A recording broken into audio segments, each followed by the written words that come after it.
Hello everyone. आज की इस वीडियो में हम लोग बहुत ही आसानी से ट्रिग्नोमेट्री के जो सभी एंगल्स हैं उनकी वैल्यूज़ को लिखकर याद भी करने वाले हैं।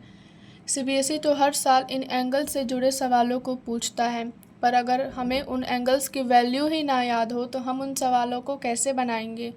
तो इसलिए आज की इस वीडियो में एक बहुत ही आसान और बेहद अच्छे ट्रिक के साथ हम लोग उन सभी वैल्यूज़ को याद करेंगे। तो सबसे पहले हम 0 से लेकर 4 तक जो नंबर्स हैं उनको लिखेंगे।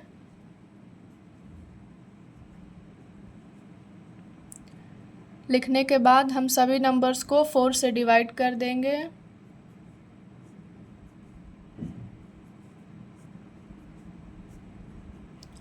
और इन सभी पर हम स्क्वायर रूट लगा देंगे।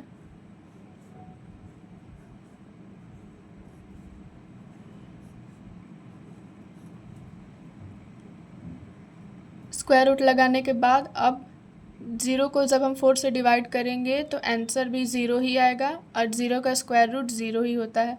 तो साइन 0 डिग्री का वैल्यू हो गया 0। अब 1 को 4 से डिवाइड करेंगे तो 1/4 ही आएगा एंड इसका स्क्वायर रूट अगर हम बाहर निकालेंगे तो 1 का स्क्वायर रूट 1 ही होता है एंड 4 का स्क्वायर रूट 2 होता है। तो साइन 30 डिग्री की वैल्यू हो गई 1/2। अब 2 को अगर हम 4 से डिवाइड करेंगे तो हमारा आंसर आएगा 1/2 और 1 का स्क्वायर रूट 1 ही होता है, लेकिन 2 का स्क्वायर रूट कुछ नहीं होता है, तो 2√2 ही रह जाएगा। 3/4 को अगर हम डिवाइड करते हैं तो 3/4 ही आएगा एंड अगर हम स्क्वायर रूट बाहर निकालें तो 3 का स्क्वायर रूट कुछ भी नहीं होता है, तो ये √3 ही रह जाएगा एंड 4 का स्क्वायर रूट 2 होता है। यहाँ पे भी 2 हमने निकाला था तो यहाँ पे भी 2 होगा, तो ये हमारा साइन 60 डिग्री की वैल्यू हो गई √3/2। अब 4 को जब हम 4 से डिवाइड करेंगे तो ये पूरी तरह से कैंसिल हो जाएगा और हमारा आंसर आएगा 1 और 1 का स्क्वायर रूट तो 1 ही होता है।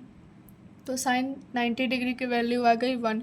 इस तरह से साइन के सभी एंगल्स की वैल्यू निकाल ली हमने। अब कॉस, अगर एक साइन का रेशियो अगर आप निकाल लेते हैं तो बाकी सारे ट्रिग्नोमेट्रिक रेशियोज़ का वैल्यू निकालना बहुत ही आसान है।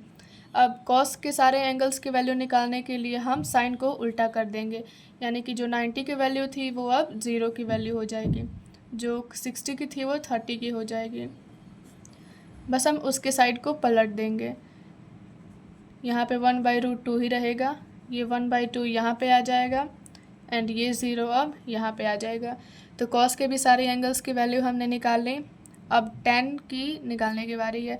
तो हमने एक फॉर्मूला पढ़ा है कि tan थीटा बराबर होता है sine theta by cos theta के। तो tan की सारे एंगल्स की वैल्यू निकालने के लिए हमें उस एंगल के साइन और कॉस को डिवाइड करना पड़ेगा, तब जाकर tan की वैल्यू आएगी। तो tan 0 डिग्री का निकालने के लिए हमें साइन 0 डिग्री से कॉस 0 डिग्री को डिवाइड करना होगा, जिसको डिवाइड करने के बाद अगर हम 0/1 यानी कि 1 से अगर 0 को डिवाइड करें तो हमारा आंसर 0 ही आएगा। इसको डिवाइड करने के बाद हमारा आंसर आएगा 1/√3 एंड ये पूरी तरह से कैंसिल हो जाएगा, तो हमारा आंसर आएगा 1। यहाँ पे हमारा tan 60 डिग्री का वैल्यू आएगा √3। यहाँ पे अगर हम tan 90 डिग्री का वैल्यू निकालने के लिए हम साइन 90 डिग्री को cos 90 डिग्री से डिवाइड करेंगे एंड किसी भी नंबर का डिवीज़न अगर हम 0 से करते हैं तो आंसर हमेशा इन्फिनिटी आता है, क्योंकि 0 कभी किसी नंबर को डिवाइड नहीं कर सकता। अब हमने एक और आइडेंटिटीज़ में पढ़ा है इनवर्स में कि साइन जो होता है वो कॉसेक का अपोजिट होता है। कॉस जो होता है वो सेक का अपोजिट होता है एंड कॉट जो होता है वो tan का अपोजिट होता है। तो यहाँ पे हमने साइन कॉस tan निकाल लिया है, तो इन सब का इन्वर्स कर देंगे तो इनका जो पार्टिकुलर आइडेंटिटी है वो आ जाएगा। साइन से हमें जो है वो कॉसेक मिल जाएगा, कॉस से हमें सेक मिल जाएगा एंड फाइनली tan से हमें कॉट मिल जाएगा। तो कॉसेक 0 डिग्री के लिए हमें साइन को उल्टा करना पड़ेगा और 0 का उल्टा हमेशा इन्फिनिटी ही होता है। यहाँ पे 1/2 को अगर हम उल्टा करेंगे तो 2 हो जाएगा। 1/√2 को उल्टा करेंगे तो यहाँ पे √2 हो जाएगा एंड कॉसेक 60 के लिए हमें साइन 60 को उल्टा करना पड़ेगा, तो ये हमारा हो जाएगा 2/√3। एंड यहाँ पे 1 है तो 1 का अपोजिट 1 ही होता है। अब सेक निकालने के लिए हमें कॉस के सारे एंगल्स को अपोजिट करना पड़ेगा, तो सेक 0 डिग्री के लिए कॉस 0 डिग्री का अपोजिट, और 1 का अपोजिट हमेशा 1 ही होता है। √3/2 का अपोजिट 2/√3, 1/√2 का अपोजिट √2 ही होता है, 1/2 का अपोजिट 2 हो जाएगा, और यहाँ पे 0 है तो 0 का अपोजिट इन्फिनिटी ही होता है।